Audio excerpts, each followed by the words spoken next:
Guntur May Day సందర్భంగా గుంటూరు నగరంలోని పౌర సంస్థల ఐక్య వేదిక కనెక్ట్ ఆధ్వర్యంలో ఇండియన్ రెడ్ క్రాస్ సొసైటీ సహకారంతో రెడ్ క్రాస్ బ్లడ్ బ్యాంక్ లో మెగా రక్తదాన శిబిరం నిర్వహించారు. గుంటూరు మెడికల్ కళాశాల ప్రిన్సిపల్ డాక్టర్ ఎన్వి సుందరాచారి స్వయంగా రక్తదాన చేసి రక్తదాన శిబిరాన్ని ప్రారంభించారు. ఈ సందర్భంగా doctor N V Sundarachari, Indian Red Cross రాష్ట్ర చైర్మన్ వైడి రామారావు, జన చైతన్య వేదిక రాష్ట్ర అధ్యక్షులు వల్లంరెడ్డి లక్ష్మణరెడ్డి మాట్లాడుతూ కార్యక్రమంలో Indian Red Cross Guntur chairman doctor Vadlamani Ravi, Red Cross రాష్ట్ర కోశాధికారి doctor Srihari Rao, We are with you సంస్థల ప్రతినిధులు పాల్గొన్నారు.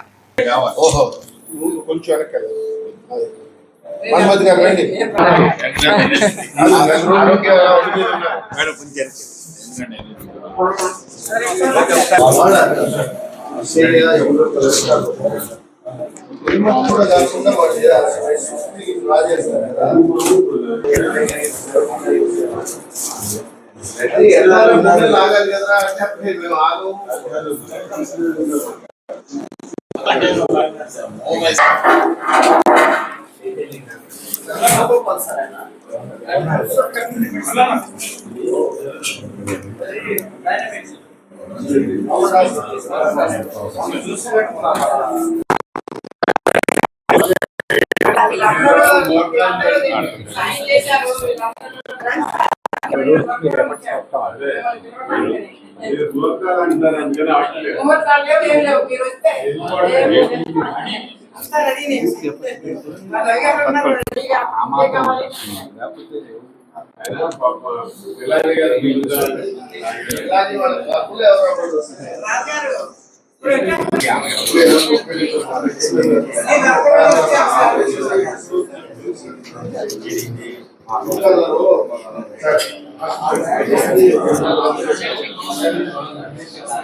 ఒక 80 మంది మానసిక వికలాంగులున్న పురుషులకి గత 10 సంవత్సరాలుగా సేవలు అందిస్తూ ఉన్నారు.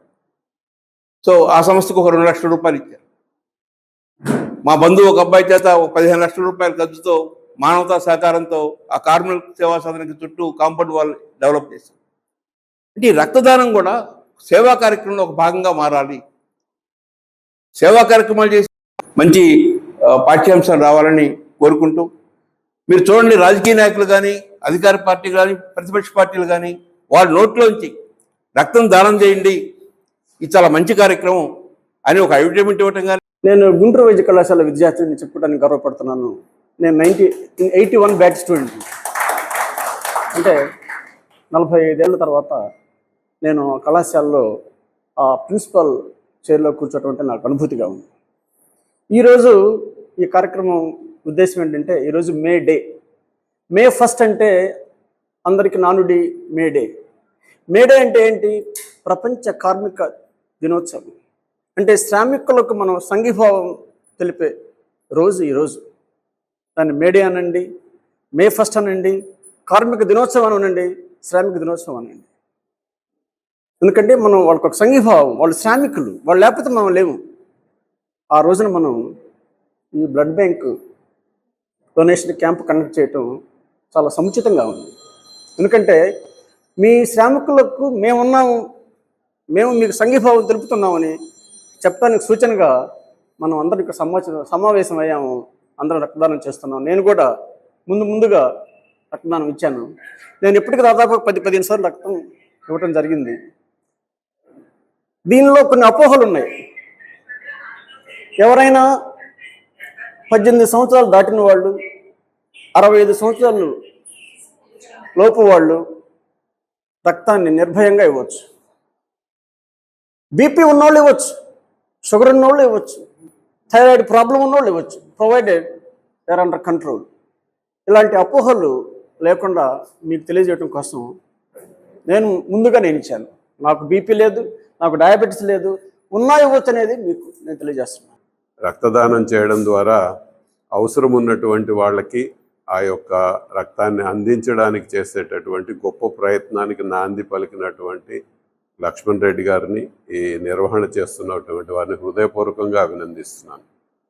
ఈ రాష్ట్రంలో రెడ్ క్రాస్ బ్లడ్కి సంబంధించి చాలా ముఖ్యమైన పాత్ర పోషిస్తూ ఉంది. గత సంవత్సరంలో 1,16,000 యూనిట్ల రక్తాన్ని ఈ యొక్క 20 బ్లడ్ బ్యాంకులు, రాష్ట్ర వ్యాప్తంగా ఉన్నటువంటి 20 బ్లడ్ బ్యాంకులు అందచేయడం జరిగింది. అందులో ప్రత్యేకంగా ఒక 6,000 యూనిట్లు తలసీమియా వ్యాధిగ్రస్తులైనటువంటి వారికి బ్లడ్ ట్రాన్స్ఫ్యూషన్కి ఉపయోగించడం జరిగింది. అది ఫ్రీగా మనం రెడ్ క్రాస్ నిర్వహించేటటువంటి తలసీమియా కేర్ యూనిట్స్లో ఆ పిల్లలకి మనం ఫ్రీగా బ్లడ్ ట్రాన్స్ఫ్యూషన్ చేయడం జరిగింది. ఇప్పుడు మొత్తం రాష్ట్రం అంతా కూడా శ్రీకాకుళం నుంచి మొదలుపెట్టి తిరుపతి నుంచి కర్నూలు దాకా వివిధమైనటువంటి ముఖ్య పట్టణాల్లో తలసీమియాకు సంబంధించినటువంటి సేవా కేంద్రాలని ఇప్పటికే దాదాపుగా ఒక 9 కేంద్రాల్లో నడుస్తూ ఉన్నాయి. మిగతా చోట్ల కూడా 3-4 చోట్ల మనం ప్రారంభం చేసి ఎవరికైనా సరే తలసీమియా ఉంటే వాళ్ళు రెడ్ క్రాస్ బ్లడ్ సెంటర్కి వెళ్ళి బ్లడ్ని ఉచితంగా ఎక్కించుకునేటటువంటి అవకాశాన్ని మనం కల్పించబోతా ఉన్నాం. ఈ రాష్ట్రంలో తలసీమియాకు సంబంధించి సేవల్ని అందుకునేటటువంటి ఒక ప్రత్యేకమైనటువంటి స్థానంగా రెడ్ క్రాస్ని తీర్చిదిద్దుతూ ఉన్నాము. దానికి ఈ రోజున మీరు చేస్తున్నటువంటి ఈ రక్తదాన కార్యక్రమం ఎంతగానో ఉపయోగపడతా ఉంది. ఈ గుంటూరు నగరంలో ఒక 1000 కుటుంబాలు ఉన్నాయి. నా డ్రీమ్ ఏంటంటే ఆ 1000 కుటుంబాలు అతిపేదలు.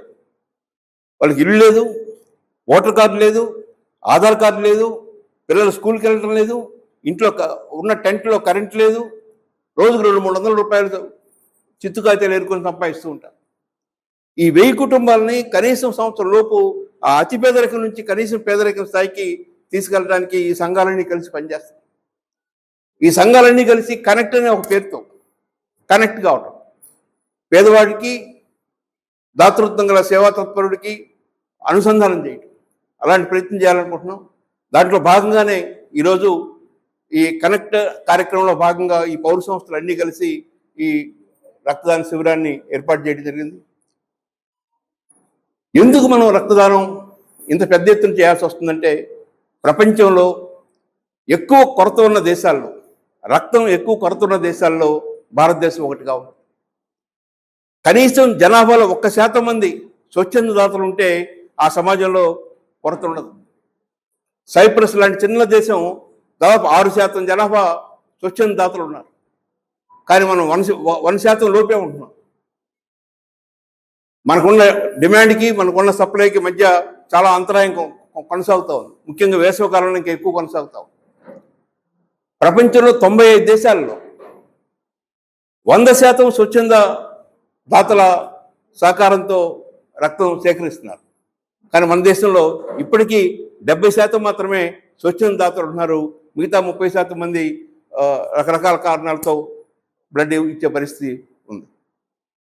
మన దేశంలో ప్రతి 100 మందిలో 96 మంది పురుషులు మాత్రమే బ్లడ్ ఇస్తున్నారు, 4 మాత్రమే స్త్రీలు బ్లడ్ ఇవ్వగలుగుతున్నారు. ఆ రక్తహీనత అనేది, ఆ బలహీనంగా ఉండటం, బరువు లేకుండా ఉండటం, ఈ కారణాలతో మహిళలు రక్తదానం చేయడానికి ముందుకు రాలేని పరిస్థితి చూస్తూ ఉన్నాం. జర్మనీ, నెదర్లాండ్స్, నార్వే, స్వీడన్ ఇలాంటి అనేక దేశాలు రక్త కొరత అనేది లేకుండా స్వచ్ఛంద దాతల యొక్క సహకారంతో రక్తాన్ని అందించగలుగుతున్నారు. మన సమాజంలో మనతో పాటు స్వాతంత్రం వచ్చి మనతో పాటు అభివృద్ధి అవుతున్న చైనా ఈరోజు మనకన్నా 4-5 రెట్లు ముందుకెళ్ళిపోయింది. రక్తదాతల విషయంలో కూడా దాదాపు 90%, 96% స్వచ్ఛంద రక్తదాతలు అక్కడ రక్తాన్ని అందిస్తూ ఉన్నారు. భారతదేశం చిన్న చిన్న ఇతర దేశాలతో పోల్చుకోనక్కర్లా, చైనా లాంటి దేశంతో పోల్చుకుంటే మన అభివృద్ధి కానీ, మన తలసలాదాయం కానీ, మన విద్య కానీ, మన వైద్యం కానీ, ఇలాంటి సేవా కార్యక్రమాలు కానీ, వీటన్నిటిలో కూడా మనం ఆ స్థాయికి ఎదగాలంటే యువతలో మార్పు తీసుకురావాలి.